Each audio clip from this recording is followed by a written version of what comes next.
the main event was a 2024 WNBA Finals rematch between the Lynx and the Liberty, a game we have been waiting for all season long. Seriously, the schedulers did us no favors. It comes in the middle of the WNBA season. It comes at a time where the Liberty are not particularly healthy. However, it was a great game. The Lynx ended up winning 100-93, so they get a little sweet revenge. I had to be reminded of just how much animosity there was between these two teams after those WNBA Finals. I had forgotten the whole narrative of Cheryl Reeve saying that the title was stolen from them last year and how the final game went down and the foul call on Elena Smith at the end that sent Breanna Stewart to the line, and she made a couple free throws, sent it to overtime. Liberty ended up winning their first ever championship, but there were people in the arena last night, because last night's game was in Minnesota, that had t-shirts that said everybody watched Minnesota get robbed.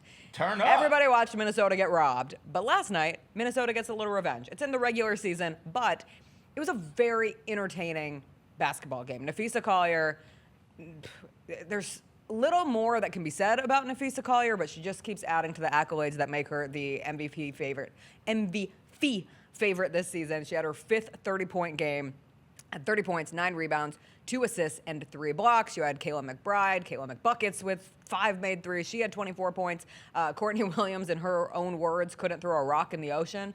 I loved that interview with Holly. I can't throw a rock in the ocean. She was 1 of 13 from the field, but she also had 13 assists and 9 rebounds. No surprise, the Lynx are awesome, but I think my bigger takeaway from last night was so are the Liberty, even without Breanna Stewart, even without Sabley, even without Kennedy Burke, and to go into Minnesota down those significant contributors, especially as it pertains to Stewie, who does officially have a bone bruise, and there is no official timetable for her return. There's hope that she will rejoin the team by the end of August, but they only lost by 7. How do you think Sabrina Ionescu played last night, CJ? She played well.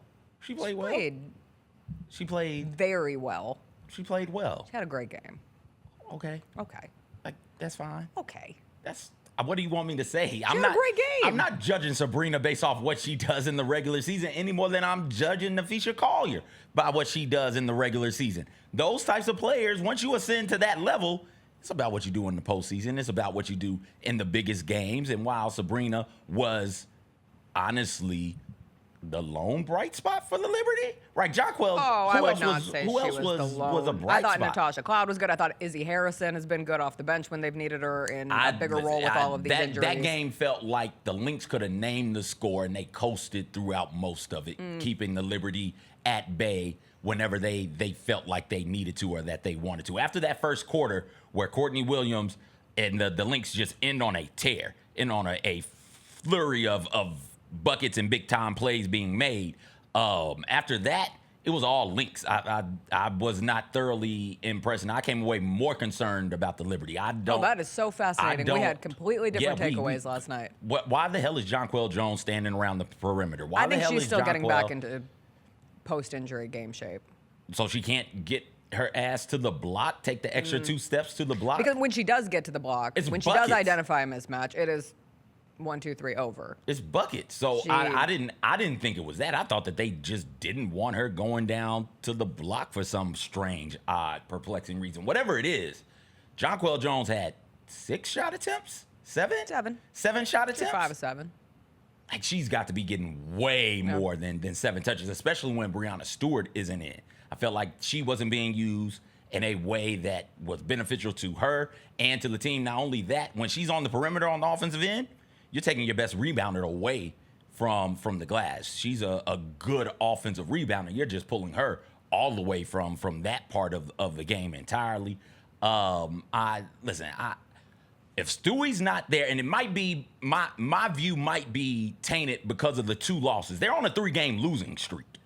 They just had a players-only meeting. One of the teams they lost to is the Lynx on the road. No shame in that. It's a big-time game. 3-game losing streak. I said 3 games. Oh, I'm sorry. I thought you said 2. 2 bad teams, 1 good team. 2 bad teams, 1 good team. So, like, that might be tainting my view of what they are right now. I came away with these same type of issues, these same type of questions that I had going in. If both Sabrina and Jonquel with Stewie out aren't going to be good to great, where are you getting it from? Who's picking up the slack? And they didn't get the job done last night. I took last night as a moral victory for the Liberty, especially coming Can out. the Liberty have moral victories? No, of course we don't do moral victories. Oh, no, we period. do. But We I do. think from a fan standpoint The and Sun from can- a Lynx viewing standpoint, because these are the two best teams in the WNBA. Like we're nitpicking here at this point in time. It is the Lynx and it is the Liberty, and the Lynx have very few faults. They are they have an MVP and probably. I don't know if Elena Smith will win Defensive Player of the Year, but she's at least a top 3 defender in the NBA or WNBA this season. And they are built top to bottom. And to even have a game where Courtney Williams can't make a shot, like what she does facilitating that offense, getting things moving, being their floor general is always impressive. But when it comes to the Liberty, I thought Sabrina was excellent. I thought Sabrina did exactly what you want from Sabrina Ionescu in a situation where you're without Breanna Stewart, Jonquel Jones isn't getting going. And Sabrina leads all scorers last night with 31 points. And an efficient 31 too. She was, I think, 11 of 20 from the field. At one point, she hit a 3 that had Cheryl Reeves so mad. She was like kicking her feet in anger. I look at this Liberty team as, obviously, when we do this in sports all the time, if healthy, they are still my favorite to win it all. If healthy, and with the addition of Meesman coming in, and she is now in New York, and they're just waiting for her to get cleared to be able to play for this team. But now she is with them, and we are one step closer to adding a player who is seen as the best international player who hasn't been playing in the W. That just makes them one step better. And obviously so much of this comes down on Breanna Stewart. We've talked about her impact. And without Stewie, this becomes a different conversation. But the fact that they were able to hang with the Lynx coming out of 2 very disappointing performances from an effort standpoint and from a defensive standpoint, I thought they were way better. Natasha Cloud made everything difficult last night for Courtney Williams. And so to see the improvement, to see that they took that players meeting seriously. Like, yeah, you lost to the Wings. We're going to sit down, hash it out, say what's not working. And you come back, have a very... arguably the biggest game on their schedule thus far. And you're down 3 significant players, one of your best players, and you only lose by 7. I take that as a win. They're not. They're too good to consider moral victories when you talk about what they are. Right now, what they are is a team on a 3-game skid, and that might be too simplistic. There might be some nuance there, but they're supposed to be better than what they are right now.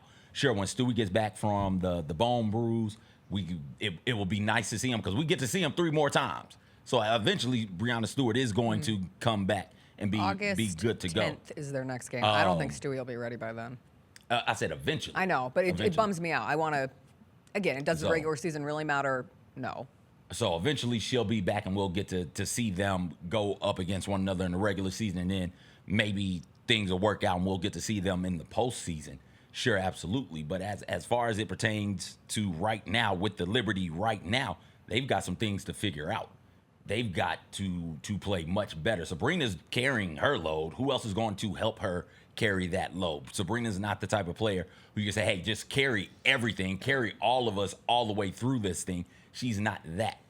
Somebody's going to have to help her. We're seeing Asia Wilson is that, and even being that gets you to around 500, right? Like that you need other pieces to help. If Asia Wilson can't carry Skull Drag, carry them kicking and screaming all the way through the rest of the aces, Sabrina's not going to be able to do that with the Liberty. Well, it's Sabrina, so there's it's going Jonquel, to somebody's got to step in and help. Johannes making big shots. Somebody. Yes. Though Natasha Cloud being a disruptive force on the defensive end, throw her in there offensively as well, being a shot creator and shot maker for others also. Somebody's got to. Sabrina's been playing good, the 3-game skid.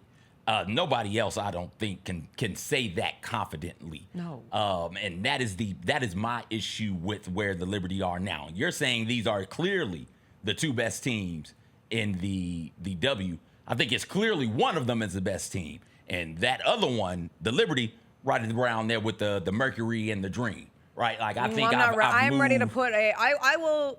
I've moved them down at a tier. full strength. I will put Lynx, but then I will put the Liberty in their own tier because I do think they are still a level above the Mercury and the Dream. The Jessica Benson Show with CJ Hart, live every weekday at 8 a.m.